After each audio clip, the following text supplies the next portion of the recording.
हरे कृष्णा, राधे राधे। आप सभी का वेलकम है एक बार फिर से वृंदावन गोपिका चैनल में। तो फ्रेंड्स, जो आज का वीडियो बहुत ही महत्वपूर्ण होने वाला है, क्योंकि आज हम करने वाले हैं कामदा एकादशी की व्रत पूजा। तो देखिए, आज मैं आपको बताने वाली हूँ कि घर पर हम किस विधि से, जैसे कि बिल्कुल सरल विधि से हम किस प्रकार जो है आसान तरीके से कामदा एकादशी की व्रत पूजा कर सकते हैं। तो देखिए, इससे प्रथम आपको करना क्या है। पहले आपको इस तरह की लकड़ी की चौकी ले लेनी है और इस तरह का आपको पीला कपड़ा बिछा लेना है, क्योंकि एकादशी वाले दिन जो है पीले कपड़े के ऊपर ही बिछाकर जो है पूजा की जाती है। तो इस प्रकार आपने जो है पीले रंग का कपड़ा ले लेना है और उसके ऊपर आपने क्या करना है, विष्णु जी की आपने तस्वीर स्थापित कर सकते हैं, आप मूर्ति भी स्थापित कर सकते हैं, आप लड्डू गोपाल जी भी स्थापित कर सकते हैं, आप शालिग्राम जी भी स्थापित कर सकते हैं।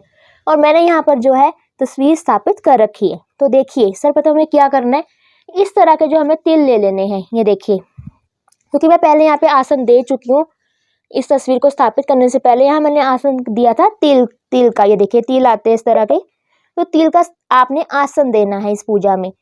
जिसको भी आप बिठाएंगे, जिन भगवान को भी बिठाएंगे, उनको आपने तिल का आसन देना है। जैसे कि विष्णु लक्ष्मी जी की भी फोटो आप लगा सकते हैं, आप नारायण जी की भी लगा सकते हैं, आप भगवान लड्डू गोपाल जी बिठा सकते हैं। तो इस प्रकार, तो देखिए, हमने यहाँ पर पहले आसन दे दिया था, तो हम यहाँ पर दोबारा से आसन दे रहे हैं, क्योंकि हम गणेश जी को बिठाएंगे। क्योंकि आपको पता है, कोई भी पूजा जो है गणेश जी के बिना संपूर्ण नहीं होती है। तो इस प्रकार जो है हम यहाँ पर गणेश जी की जो है प्रतिमा यहाँ पर हम विराजमान करेंगे इस प्रकार।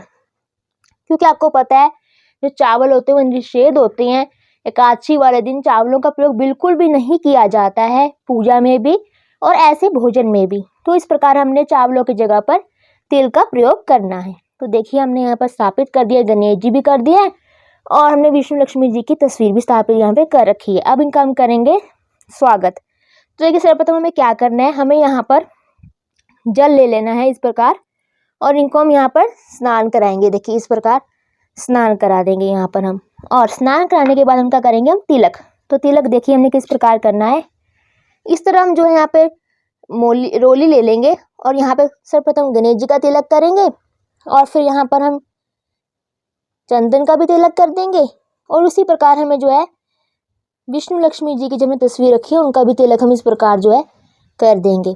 बहुत ही प्रेम और भाव से करेंगे, क्योंकि आपको पता है, जब तक हम पूजा न करें तो हमारा जो व्रत है वो पूर्ण नहीं होता है। तो हमने तिलक तो कर लिया है। अब यहाँ पर हम गणेश जी को जो है वस्त्र स्वरूपी इस प्रकार जो है जनेऊ इनको अर्पित करेंगे इस प्रकार। ये देखिए, और जनेऊ भी अर्पित कर दिया है हमने। अब यहाँ पे हम करेंगे वस्त्र स्वरूपी इनको यहाँ पर मोली। तो ये भी कर दिया है हमने। तो अब हम क्या करेंगे, जो हमारे सामने जो विष्णु लक्ष्मी जी की तस्वीर है, चाहे आप जो मूर्ति भी रख रहे हैं, तो उन्हें भी हमने भेंट करना है। तो ये देखिए, इस प्रकार जो मैंने मोली ले ली है और मैं यहाँ पे इनको वस्त्र स्वरूपी जो है भेंट करूंगी। ये देखिए, इस प्रकार हम लगा लेंगे। तो इस प्रकार आप जो है मोली जरूर उनको भेंट करें वस्त्र स्वरूपी। अगर मूर्ति है तो आप मूर्ति को कपड़े भी पहना सकते हैं। तो इस प्रकार हम करेंगे। तो अब इनको हम करेंगे फूल अर्पित। तो देखिए, जब भी आप कोई पूजा करते हैं तो पूर्ण रूप से हमें करनी होती है, पर हम जब घर पर करते हैं तो आसान तरीके की पूजा हम लोग करते हैं। तो ये देखिए, जो हम कर सके, ये देखिए, हम यहाँ पे मैंने ले लिए हैं फूल। कोई भी रंग के आप फूल अर्पित कर सकते हैं, गणेश भगवान जी को भी, और जो है हमारे जो विष्णु लक्ष्मी जी इनको भी कर सकते हैं। पीले रंग के, ऑरेंज कलर के, कोई भी रंग के आप कर सकते हैं। फूल की पत्तियां भी कर सकते हैं, जैसे कि ये देखिए गुलाब की पत्तियां, ये भी आप जो है कर सकते हैं। तो इस प्रकार मैंने यहाँ पर इनको अर्पित कर दिए और मैं यहाँ पर रखूंगी महात्म। तो देखिए, एकादशी महात्म रखना ही बहुत जरूरी होता है, क्योंकि हमें पढ़ना होता है पूजा में। महात्म भी रख लिया है और उसी प्रकार हम जो है महात्म की भी फूल अर्पित करेंगे। ये देखिए, इस प्रकार। तो हमने यहाँ पर गणेश जी को भी जो हमने वस्त्र स्वरूपी अर्पण कर दिया है और हमने विष्णु लक्ष्मी जी को भी कर दिया। लगाएंगे भोग। तो देखिए, हम भोग कौन कौन से दे सकते हैं। तो भोग जो है आपने देखिए इस प्रकार जो है, कोई भी बर्फी होती है, कोई भी कलाकंद, दूध से बनी हुई चीज़ होती है, जो वो आप जो है भोग में दे सकते हैं। तो इस प्रकार हम भोग देंगे। ये देखिए, इस प्रकार, जैसे कि मैं लड्डू का भोग भी लगाऊंगी। तो लड्डू का भोग भी हमने लगा दिया है। और हम यहाँ पे देंगे जैसे कि फल फ्रूट। ये देखिए, कोई भी फल, ऋतु फल जो होता है हमें यहाँ पर देना चाहिए। और खासकर ध्यान रखिए कि पीला रंग जरूर होना चाहिए भोग में भी। जो हम पूजा में यहाँ पे रख रहे हैं, पीला रंग का भी भोग होना बहुत ज़रूरी है। तो हमने भोग इत्यादि तो दे दिया है भगवान जी को। अब हम यहाँ पर क्या करेंगे, धूप लगाए। तो देखिए हमने यहाँ पर धूप भी जगा ली है, तो अब पहले धूप बत्ती कर लेते हैं हम यहाँ पर। बहुत ही प्रेम और भाव से करेंगे धूप बत्ती।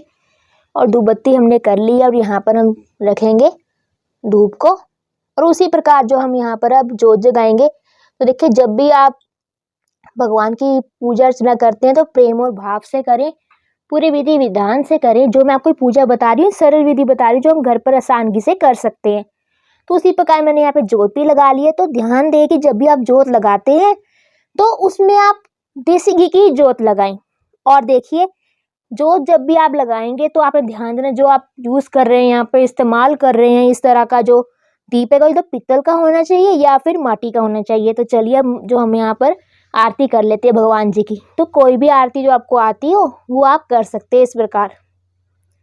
तो इस प्रकार हमें आरती कर लेनी है भगवान जी की। तो आरती हमने कर ली है।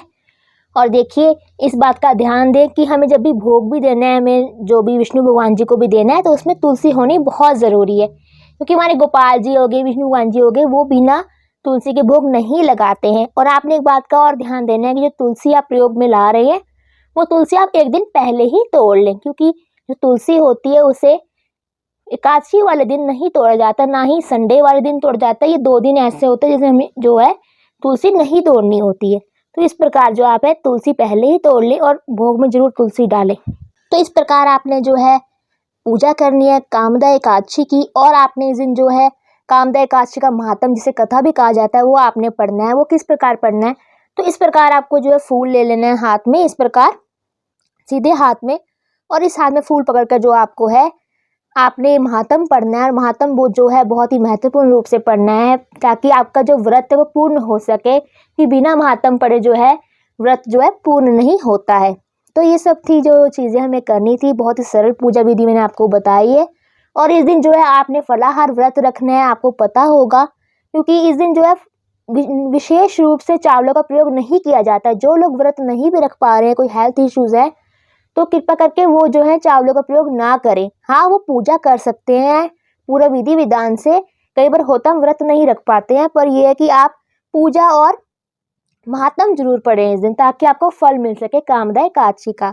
तो आई होप आपको पता लग गया होगा कि हमें किस प्रकार पूजा करनी है कामदा एकादशी पर। तो अगर आपको मेरा वीडियो अच्छा लगा है तो इसे लाइक कीजिए, शेयर कीजिए, मेरे चैनल को सब्सक्राइब करना ना भूलें। हरे कृष्णा, राधे राधे।